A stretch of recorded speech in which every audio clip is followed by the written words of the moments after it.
ahead and get started. This lesson here begins with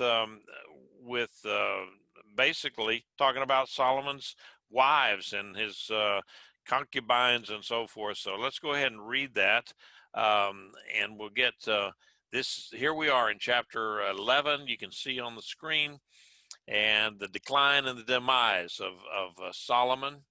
And here in First and Second Chronicles, that would begin in the that would be the ninth chapter. Actually, would be the end of Solomon's reign, and this is the map of Solomon's kingdom, as large as it ever got. It's as big as it ever got. It's widest influence and everything you can see there.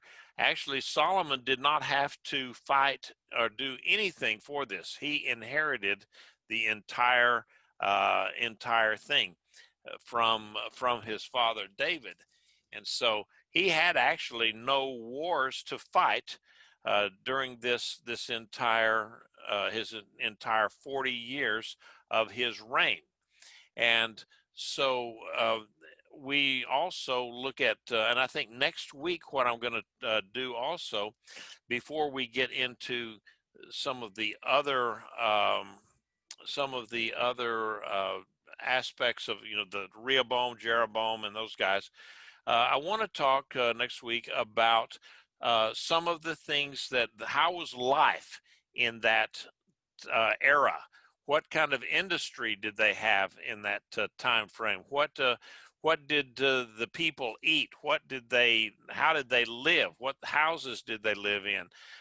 There's a real interesting article I'd like to bring you next week on the dyeing industry, not death industry, but the dyeing of cloth, how important that was to this part of the world, and what a lucrative business that was for Israel. And it turned out that it was right in this area along the coast here at between Akko and Tyre, that they had a great functioning factory of the Murex snail trade, where they would turn this stuff into a purple dye that was very, very, very expensive, and only very wealthy people or royalty could utilize, or could wear that kind of a purple.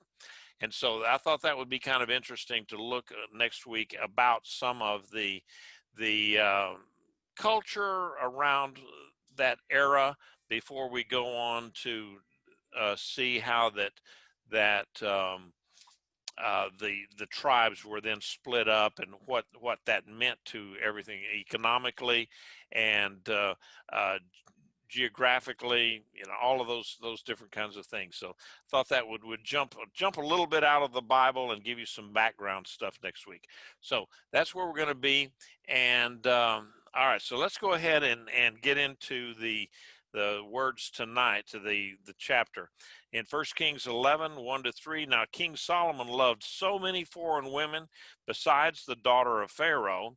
And there were Moabites, Ammonites, Edomites, Sidonians, Hittites, from the nations of whom Adonai had said to the children of Israel, you shall not associate with them, nor they associate with you, for surely they would turn your heart away after their gods. Solomon clung to them for love, and so he and 700 wives as princesses and 300 concubines, and his women led his heart astray.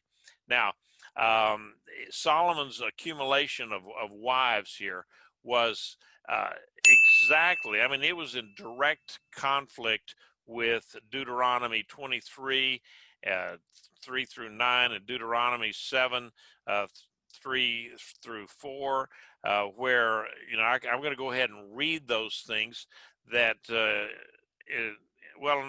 you've got it there, the notes there, but if you were to go back into those and read them, just no one of foreign relations, no one born of forbidden relations is to enter the community of Adonai, even to the 10th generation.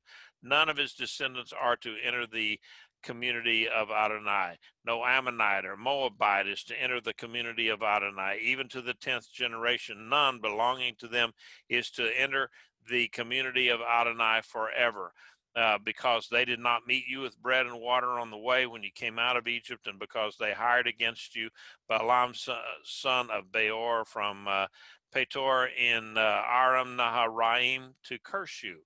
But Adonai, your God, refused to listen to Balaam, and Adonai, your God, turned the curse into a blessing for you because he loves you. Okay, so basically he's just saying, do not be with these people. We don't want to be associated with those people because they will do bad things. They are very persuasive. Their worship of the gods was very, very persuasive, and God knew that these women from the foreign tribes would turn the husbands away. I mean, this idea of the worship of the foreign gods was very pervasive, very persuasive, because of the nature of it. And basically, Solomon, he just abandoned all the Jewish culture, and he went in and he just emulated. He became, just whatever the Eastern courts were doing. Well, I want to do that too. I want to be like just like all of the big guys, the Assyrians and the Babylonians and the just all of these different groups. And so he fashioned his court after this same thing. And then here is a slide regarding his how he had these different wives, and kind of an interesting slide. Is very busy, and you might need to, after you get all of this later, you might want to go back and look at it, and you see that there are some names that you might remember before this one here. Abishag was the Shulamite woman, the young girl that they brought into David's court, into his bed, to kind of warm him up and to see if they could get him to revive in his old age. That was a common practice back in those days. But the Bible says that she never had any intimacy with David, because he was too old, and he was beyond that, no matter what. And so anyway, Solomon then took her as one of his wives, and so that she was not a wife to David. So that would not have been forbidden. It was just kind of one of those things that make you want to go, So anyway, then you see Naamah. This was an Ammonite, and so the firstborn of Naamah was Rehoboam, his firstborn son. That was who succeeded him on the throne of Solomon. And so and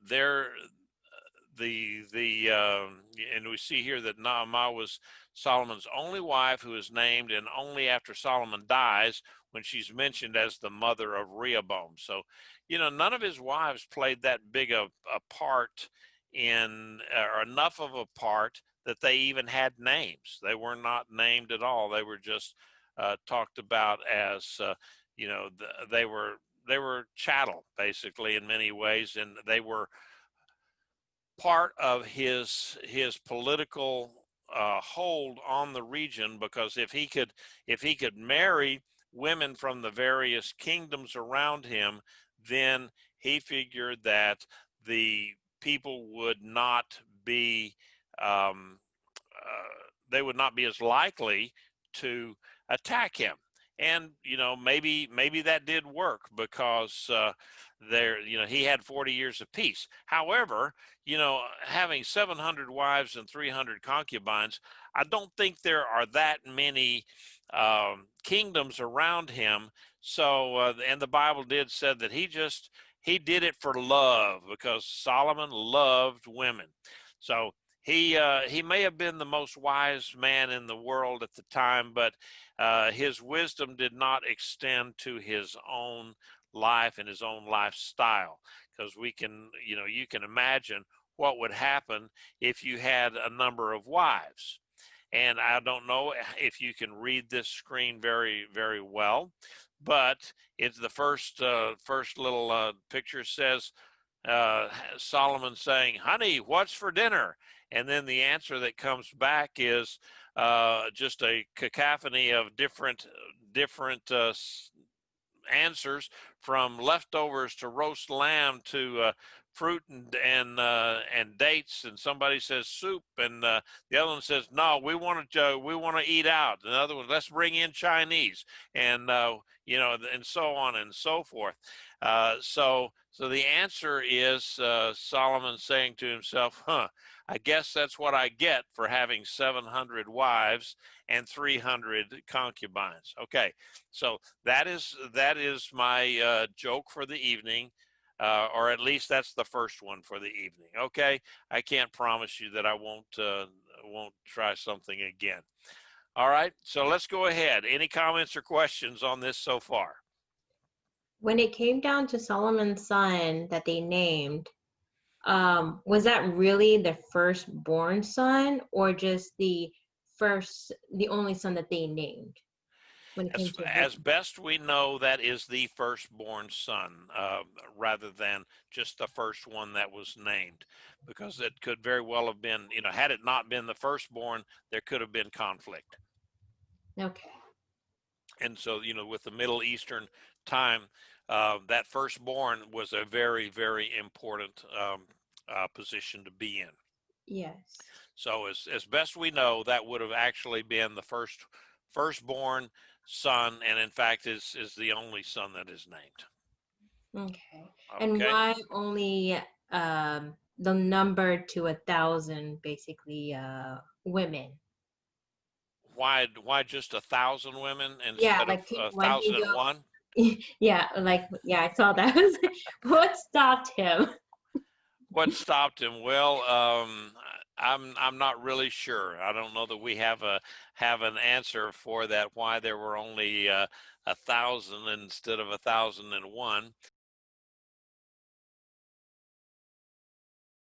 and because it's it's kind of like me out in my woodworking shop, I guess, and clamps, wood clamps. A man can never have enough wood clamps in his woodworking shop, and so maybe he did get to the point where he says, "Okay, I've got enough wives," and so forth. And it could very well be that the 700 and the 300 is uh, it's a nice round, generally round number. We just don't know. The answer Okay. is we don't know, and Okay. so I can't really tell you, and I'm not going to sit here and try to make something up. Okay, so Yeah, I thought maybe his mom probably said, "Okay, that's enough." oh well, no, I'm not real sure, um, but going ahead with the fourth and fifth verses here.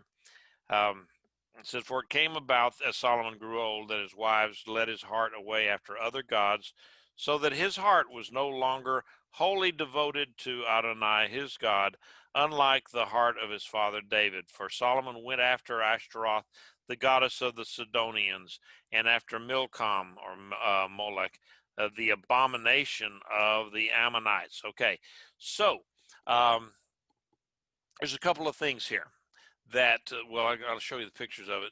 There's Ashtaroth, but his wives did lead his heart astray, and that his heart was no longer wholly devoted to Adonai.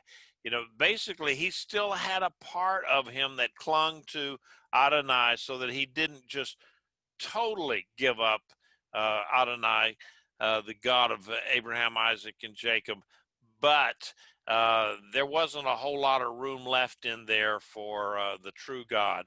And so he did. He went after Ashtaroth. Now, these are depictions of Ashtaroth, and you will see that they basically what they are is she was a fertility goddess. And so, being a fertility goddess, you can imagine then that the worship of this goddess entailed a great deal of sexual licentious behavior that we would look at and say, well, that's not right. But the men of the day would say, oh, yeah, let me have some of that, because they had temple prostitutes. It was a way for them, the men of the era of the time, to say to their wives, well, hey, honey, this is the religion. We have to do this. And so, that's why it was so easy to turn the men away from Adonai, because that's certainly not the way that the God of Abraham, Isaac, and Jacob worked. You didn't have that kind of behavior with him. So that's you see that now. They also mention Molech or Milcom, same guy, same person, same God.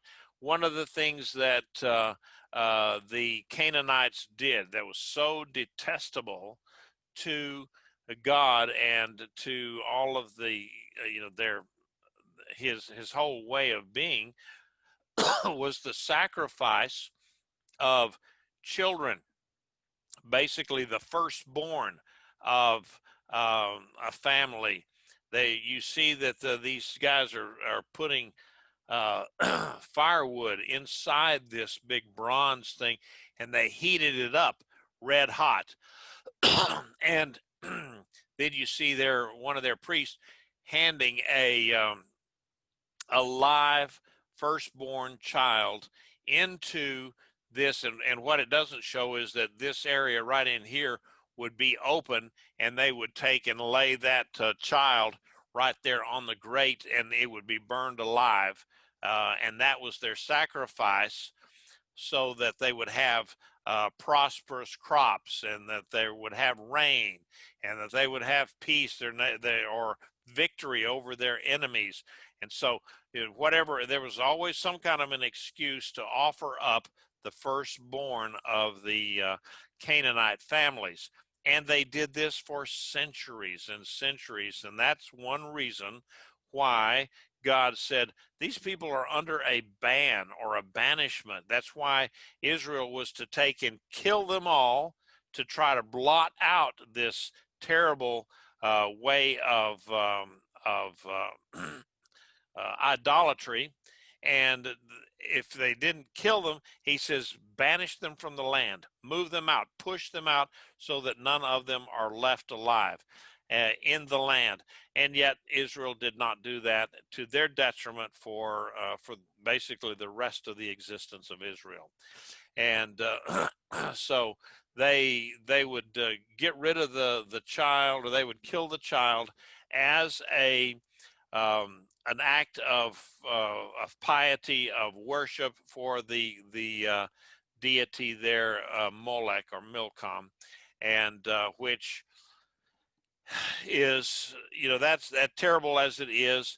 Even today we have something like that in the abortion industry, only it's not worship, it is convenience. People get rid of a child because they get it's convenient. They're putting themselves, that basically they're worshiping their own lifestyle more than the life of the child.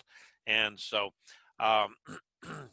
and I believe everybody knows my thoughts on abortion, and so we'll just go on from there and saying it is an abomination to God. All right.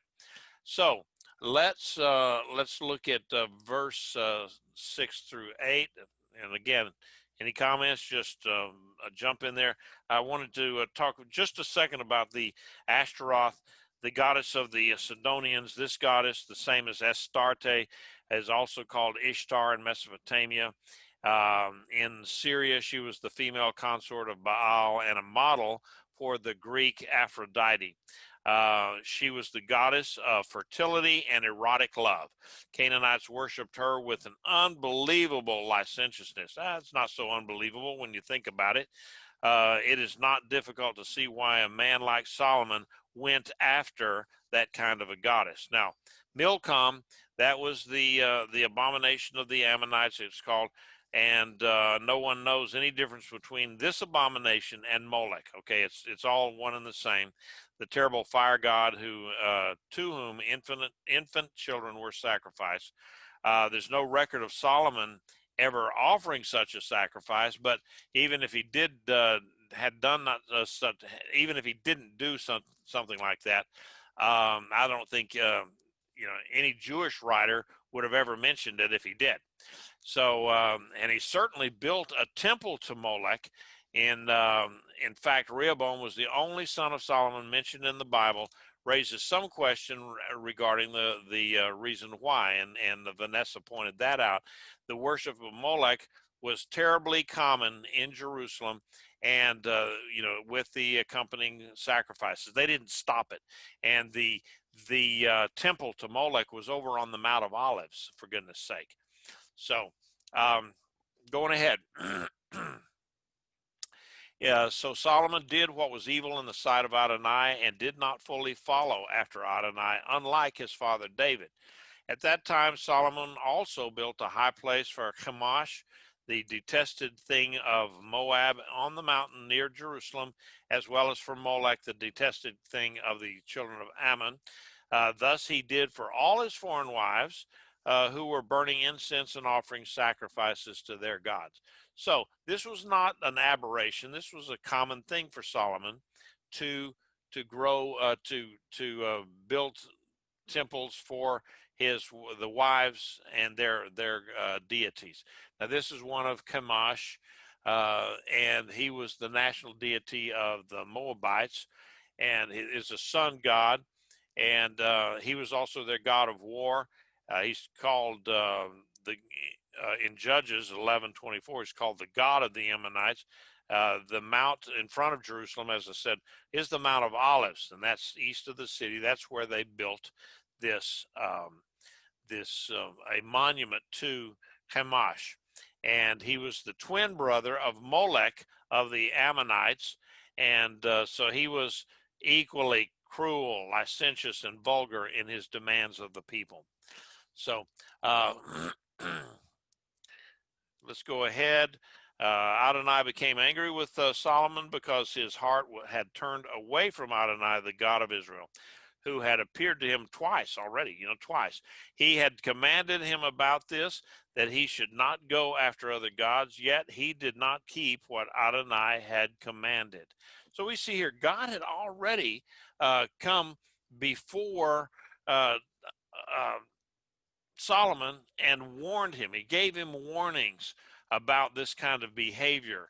And for some reason, he never let the wisdom that God gave him turn his heart toward God. It always went the other way. He turned toward his wives, and so that's a problem that you see with mankind all along, is that we may know what is right, and we can actually see it, and in our heads we know it, but then somehow in our being we follow after the bad things. And so that is just this is a classic example of where man doesn't do right because he lets his heart overload what he knows that is right. And I believe that God wants us to use that brain that he gave us, and to be able to think about things and to justify them through our intellect, and not just through our base nature, like the men of that time would be. Said, okay, this is a great opportunity for to me to have wild and riotous sex with somebody, and so that was a very attractive thing to a lot of the men of the day. And so when and I mean, it would be very attractive to people today. In fact, we see that well in our own society, how that the certain cultures that certain areas of the world are famous for providing that kind of entertainment, and in fact, that's a major part of their industry. If you look at maybe Amsterdam and Thailand and throughout various places in the world. There, those are two that just kind of come to mind. That the idea of the prostitution is very attractive to many people, and of course, with that comes all sorts of other bad things. The slavery, sex trade, and all of that. So that another reason why God says don't do that kind of stuff. So this last time that we'll see later on in the chapter, God appears to Solomon one last time. The first two times it was for a warning, just instruction. This is what I don't want you to do. The last time was for judgment. And so that was at that point it was all over for Solomon and his kingdom. In the 11th verse, so Adonai said to Solomon, since you have done this and did not keep my covenants and my statutes that I commanded you, I will surely tear the kingdom away from you and give it to your servant. Nevertheless, I will do it. I will not do it in your days for David your father's sake, but I will tear it away from your hand, of the hand of your son. Yet I will not tear away the whole kingdom, but will give you one tribe to your son for my servant David's sake and for the sake of Jerusalem, which I have chosen. All right, now the this judgment was because of Solomon's disobedience. We see that. I mean, he directly went against God's commands in the law of Moses, and also God's personal appearances before Solomon that said, look, don't do this kind of behavior, and yet he did it anyway. So Solomon is without excuse. He he may have been the wisest guy, and he wrote beautiful poetry and all of that kind of stuff, but he in my estimation, he sold his soul for earthly pleasure and for basically sexual pleasure. He sold his soul, and only God knows what eventually the final resting place of Solomon might be. I'm not going to try to make that kind of a judgment, but it would surely seem that Solomon threw away any blessing that he would have had from God. And it said his kingdom would be divided. He would get one tribe. Now, as we see, the it would be delayed in that he would not see it happen. That the nation would be split apart after he is dead. Why? Because of the faithfulness of David. David, he did some bad things, but he never ever went into idolatry, and he never turned away from God. He was a flawed man, and so when he did something wrong or bad, he always went back to God and asked forgiveness. And that's why the Bible talks of David as being a man after God's own heart. So this talks about one tribe would remain for Solomon's son. Going back up here to you see this area here of their kingdom. The one tribe would have been this area. You look, if you can see my cursor down here, that it would cover this part from Jerusalem and all of the southern part of Israel. That was the tribe of Judah. It was the major tribe. And then up here in this part, that was the major part, was the tribe of Ephraim, and that's what Rehoboam then was the Jeroboam. I get Rehoboam and Jeroboam messed up, but the northern tribes. Uh, Jeroboam was the one in the north, and so he got the 10 tribes. Well, what happened to the other tribe? Well, if you remember, down here in this part of Israel, from Beersheba down to Kadesh Barnea and Tamar, there were 18 cities that were given over to the tribe of Simeon. And basically, what happened was that there were prophesied that Simeon would just vanish away, would just go away, and that's exactly what happened. They were just absorbed into Judah, and some of the Simeonites actually then they left and they went up into the northern tribes where they were further assimilated. So. If we went, and let's go back to where we were then. Okay. Then Adonai raised up an adversary to Solomon, Hadad the Edomite of the royal line of Edom. Earlier, when David was at war with Edom, Joab, commander of the army, went up to bury the slain and had struck down every male in Edom, and Joab and all Israel remained there 6 months until they had cut off every male in Edom. But Hadad and some Edomite servants of his father had fled to Egypt while Hadad was a small boy. All right, and then going on. Hadad was Edomites. They were, if you looked, they were to the southeast of Israel. That was that kingdom there. And so it's interesting that when in the Bible, when it talks about the God raised up an adversary, the word that he uses there in the Hebrew is Satan. It is actually Satan. He raised up a Satan against Solomon.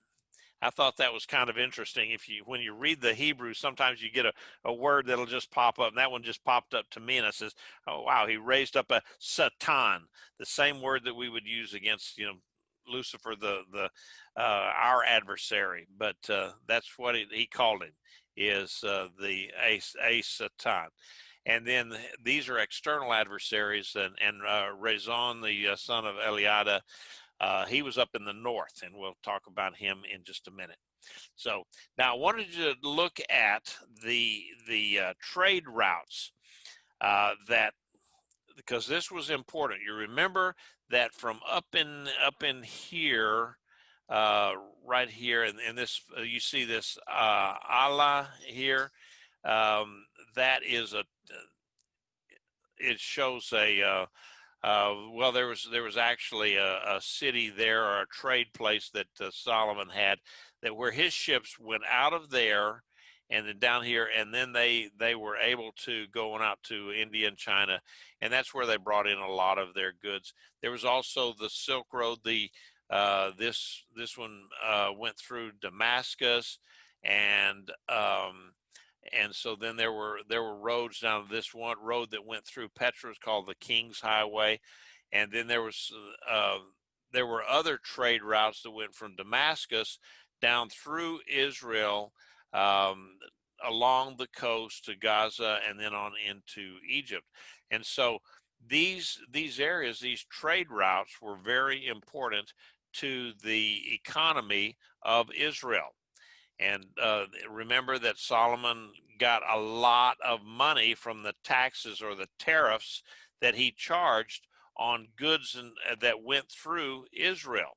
And so he had fortified cities, and so people, they were on the roads, and if they didn't stay on those roads, they would have to go through mountain passes and all sorts of very difficult things. It would be like us today taking an 18-wheeler. Well, because we didn't want to take the toll road on through a city or through a state. Well, we just decided, okay, we're going to cut off and go through this farmer's field, and that way we don't have to pay the toll. It doesn't work very well when we do that. So, and it's the same way. People had to go through the toll booths, and um, Solomon had those things well fortified with lots of men and chariots and so forth. And so he could enforce it. He got lots and lots of money that way. Trade routes were very important to Solomon. So let's go ahead then and look at setting out from Midian. They came to Paran and took men from Paran. We're talking about Hadad, the Edomite, and took men from Paran with him, went to Egypt, to Pharaoh, king of Egypt, who gave him a house, allotted him food, and gave him land. Then Hadad found great favor in Pharaoh's eyes, so that he gave him his own sister-in-law, the sister of Queen Tahpenes, as a wife. The sister of Tahpenes gave birth to his son Genubath. Tahpenes weaned him in Pharaoh's palace, and Genubath remained in Pharaoh's palace among Pharaoh's sons.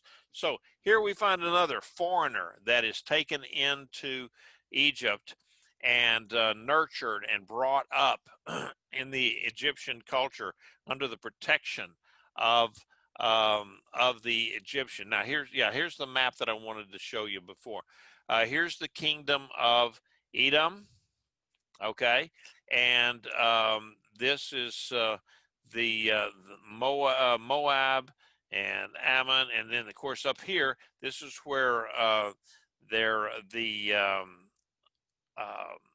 Rezon was from. He was up in this area. So, and these, you remember that trade route that went through Damascus and down here, and then goes through. It went down through this area here. Well, look here, over on this side, you see that Solomon controlled all of this land here, and this king's highway, as it were, went through Damascus and then on down along to present day Amman, Jordan, and down here went through Petra, and from there to a seaport that they could go then to India and China. And so very, very important to be able to control these trade routes. And so we see that Egypt, again, provided refuge for the enemies of Israel. And we'll see in just another couple of generations that Egypt then would war against Israel, and it would be devastating for Israel. Now, this Egyptian wife of Hadad of Edom, Hadad the Ebonite, that was again one of these political things where they would give them a wife, and then okay, so now you're part of the family, so you can't fight against your family. All right, and so that's why you saw that in that time frame. You also saw it, years and years, generations, 1,000 years later, all throughout history, where kingdoms would be cemented together with the thought of, okay, if I marry my daughter off to this king over here, he will not attack me, and perhaps then I'll even have a chance to take over his kingdom. So there's a lot of that kind of stuff going on. It always has been. All right.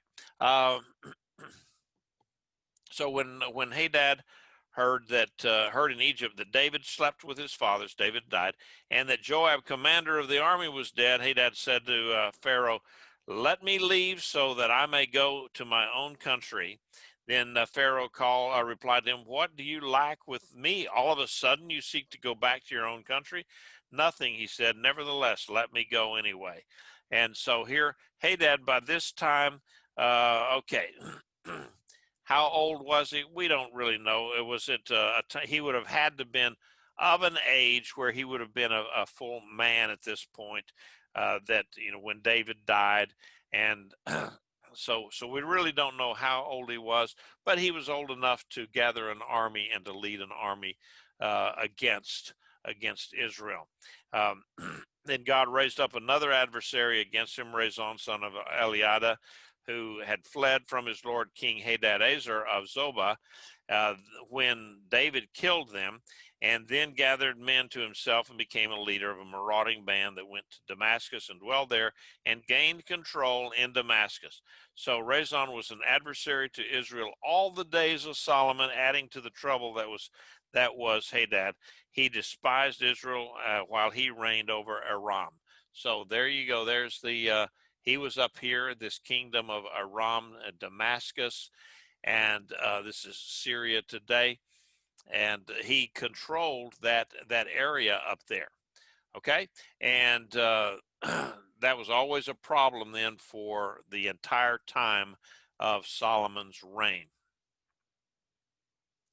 And, all right, so there's a thing that I found here talking about just the not the connection but the similarity of Rezon and David, and how that they there were two they had some similarities, many similarities, and that it just was kind of an interesting thing where they had both of them were a servant of a king, and they were not of royal blood themselves, and they flee from their lord, like David fled from Saul, and they gather a band of people together. They become guerrilla forces against the reigning monarch, and it was just kind of an interesting um, comparison between the two. But we see that Rezon was a thorn in Solomon's side the entire 40 years. He never conquered, but he was just a pain to him for the whole reign of Solomon. And then there was that. Now we've shifted over from the external adversaries of Solomon to an internal one. There was Jeroboam, son of Nebat. The name of his mother, a widow, was Zeruiah. He was an Ephraimite. He was from the tribe of Ephraim, and he was from the city of Zereda. Although he was Solomon's servant, he also raised a hand against the king. Now, the reason that he raised a hand against the king was this: Solomon built the Millo and closed the breach of the city of his father David. Now the man Jeroboam was mighty and of strength, and when Solomon saw that the young man was industrious, he appointed him over the entire labor force of the house of Joseph. All right, so this guy was, Solomon looked at him and said, okay, this guy's got lots of potential. And so he put him in charge of things. And, he was, it says that he raised his hand against the king because he had built the Millo. And, there were times where David and Solomon did things that were against some of the other tribes. You remember the Benjamites never really forgave David for for deposing their boy King Saul. Remember, Saul was a Benjamite, and so they never really forgave him for that. They were always kind of a reluctant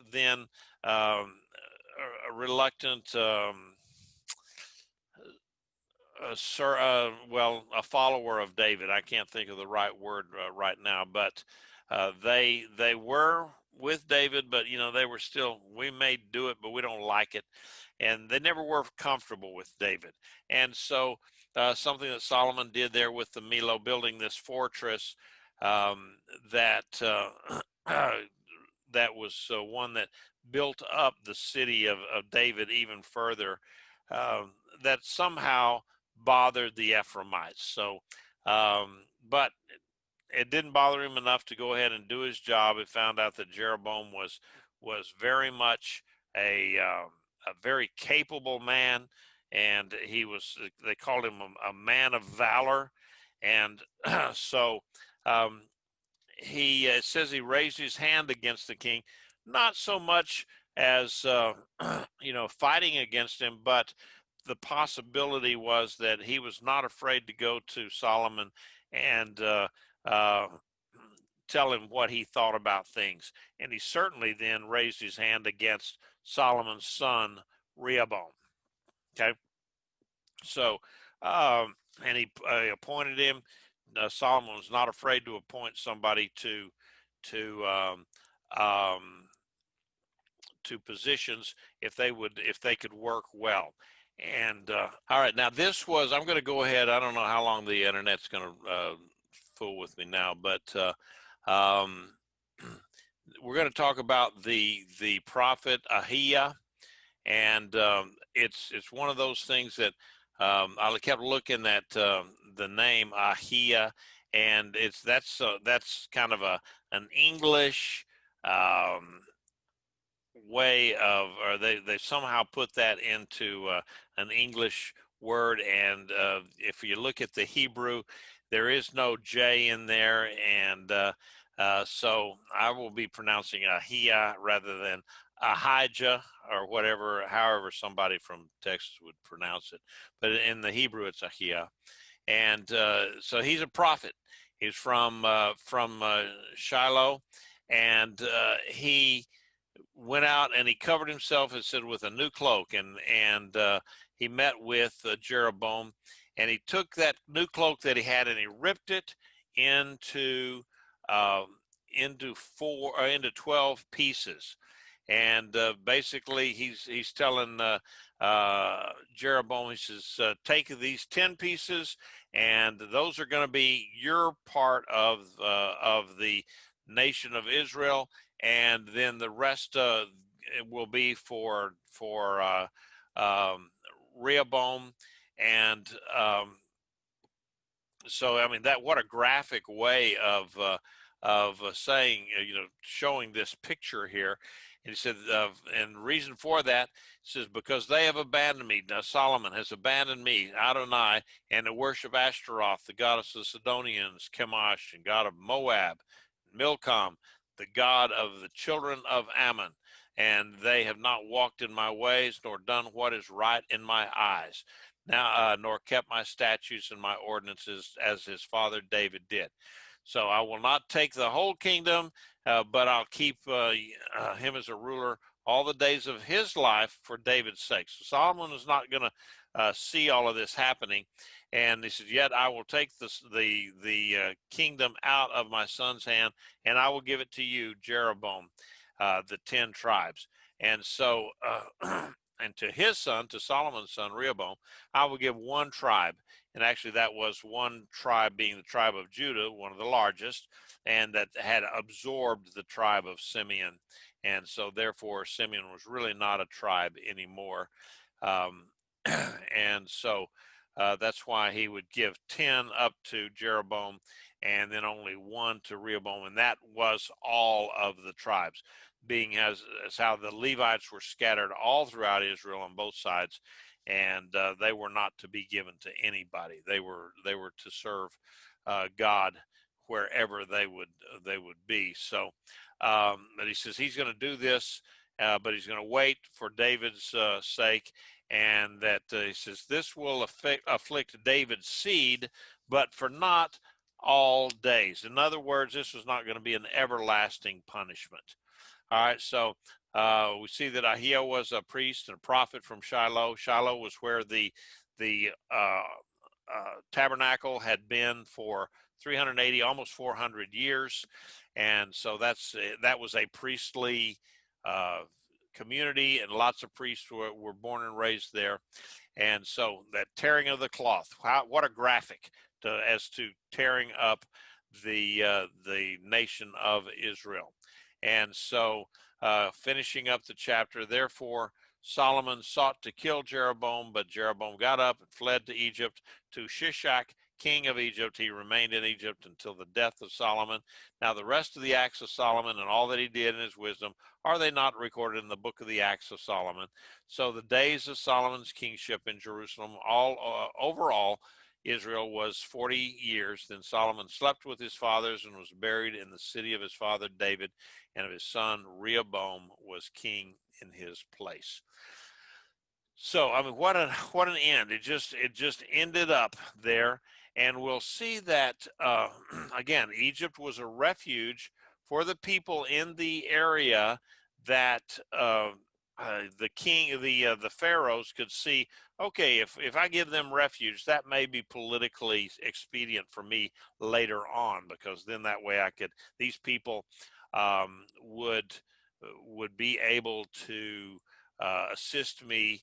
And Pharaoh wanted that strip of land of Israel because of the trade routes that went through there.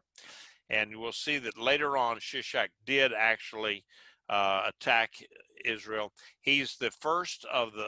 He's actually the first pharaoh mentioned by name in the Bible. Before, they just talked about him as the pharaoh. That is a title, and it's a specific title for, in the Egyptian um, language, I guess, that would say, if you say Pharaoh, then that means he's the king in Egypt. That does not mean he's the king of England. Okay, so if you say Pharaoh, you automatically know that that is Egypt. But it doesn't talk about Pharaoh, Ramesses, or Tutankhamun, or what are the other names. But Shishak is the first one that's mentioned in the Bible. And so then Solomon's obituary here, very, very short and sweet, considering, his wealth and his all of the things that he had, and how he had made Israel such a such a wealthy nation, and he had built the temple to God, and so forth. So it's kind of